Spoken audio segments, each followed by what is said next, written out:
Did we get a new word in English because the Japanese were trying to keep a secret? When Commodore Matthew Perry arrived in Japan in the 1850s, demanding that Japan open trade with the West as well as to stop executing people who shipwrecked there, he had a lot of gifts for the emperor. The emperor at the time was the Emperor Komei, who is the father of the Emperor Meiji, from where we get the Meiji Restoration.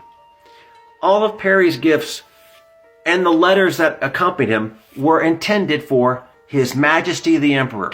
However, the emperor was just a figurehead. The real power in Japan was Tokugawa Ieyasu, the 13th Tokugawa shogun.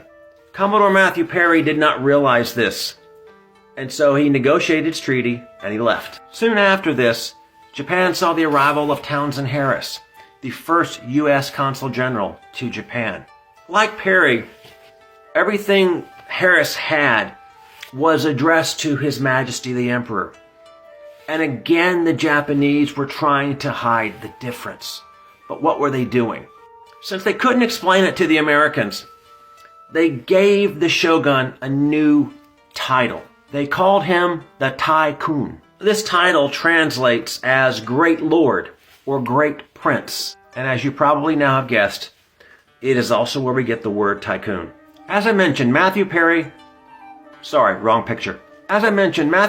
never figured out what was going on and that they were hiding the true nature of the government. And it would take Townsend Harris about 2 years before he finally figured out that there were actually two men. And he would sign a new trade treaty with Tokugawa Ieyasu in 1858.